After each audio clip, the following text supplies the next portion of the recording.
Why hello, I'm Samantha Herrick and this is Dichotomy Short Storytelling. This sideshow is meant to act as a creative outlet. It's got a different name and thumbnail to not be confused with our original show, Dichotomy, Learning How to Learn and Teaching How to Teach.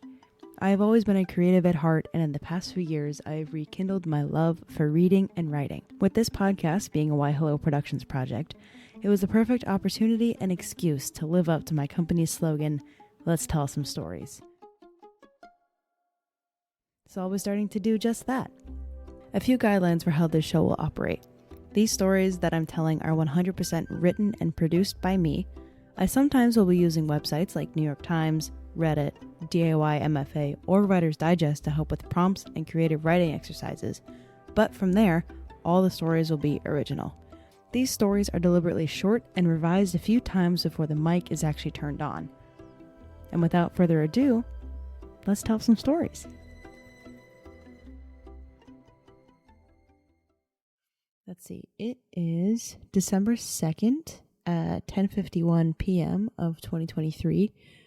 This story was from a really cool website by DIYMFA that's called Writer Igniter, and it gives you kind of like a slot machine and a lot of random different things. So it gives you a random character, random situation, random prop, and random setting.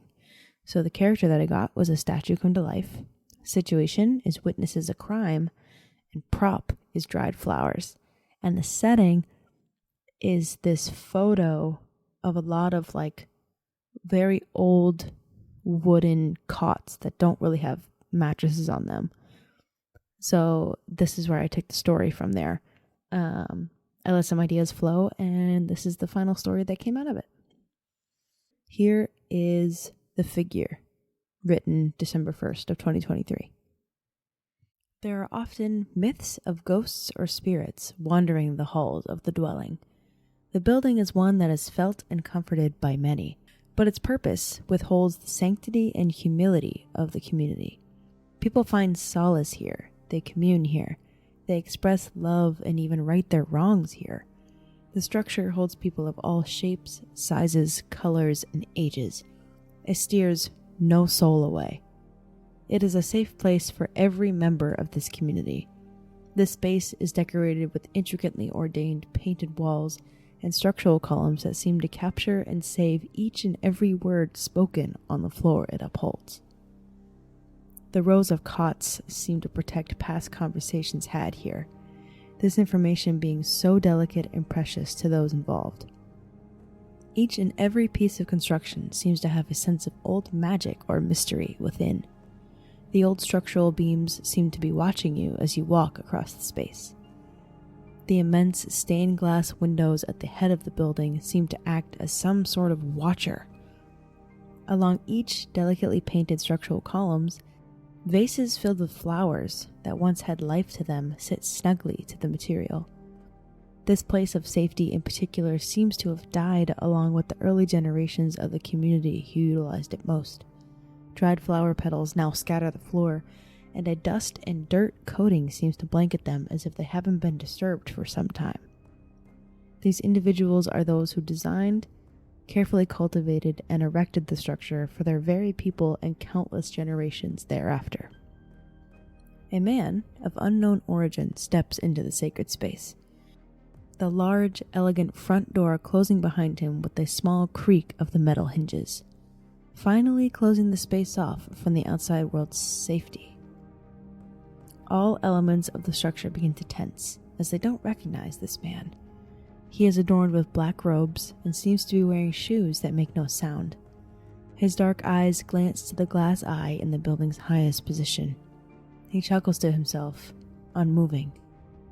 The columns stay frozen, the dirty concrete floor tenses, the dried flowers seem to hold their breath. On either side of the entry door, there sit two intricately carved statues. Gargoyles that seem to blink their eyes, confirming what they are seeing. The original curators of this city center knew the protection properties that come along with these creatures. Gargoyles, as an architectural element, are believed in many mythologies around the globe to ward off evil. Each creature locks eyes with the back of the figure, somehow not able to pounce into action. The figure reaches into his cloak and pulls out a small box, one that just fits in his hand. The creatures recognize such a box, and they seem to catch their breath in disbelief. The man who usually takes after the building has one. He uses it to light candles that summon protection spirits and shields the people within from the darkness of the outside. The dark figure opens the small box, pulls out a matchstick, and lights it upon the edge of the box. His dirty, twisted smile shown behind the flame as he inspects it.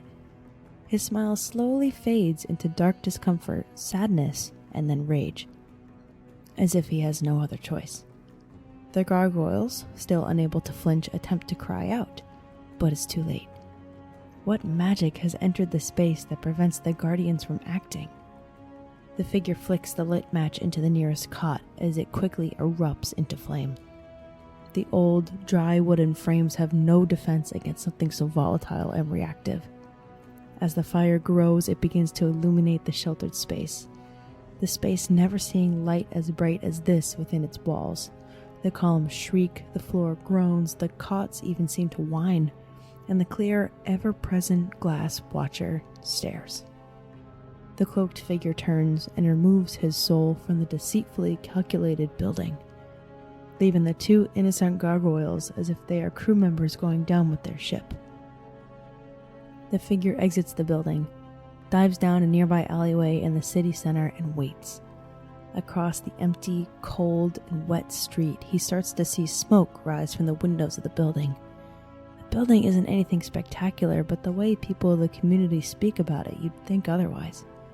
The old brown wooden siding begins to squeal. The windows within the front doors glow a bright orange, and the crackle of destruction reigns through the city streets. The man lets a small smirk grow across his mouth as he watches his inner evils go down with the dwelling. Recounting the horrors he witnessed behind that orange glass, his heart breaking as he resents what he has resorted to do. But he feels like his actions embody the choices of a hero that rids this city, his city, of a guarded yet innocent place on the surface, but actually carries many dark secrets within.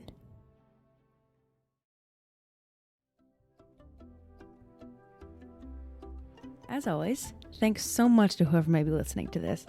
I appreciate you listening to these stories that I'm telling. This is a new venture for me, and I am beyond excited to see what places we may go. The show is written, produced, and edited by me, Samantha Herrick. This has been a Why Hello Productions LLC project.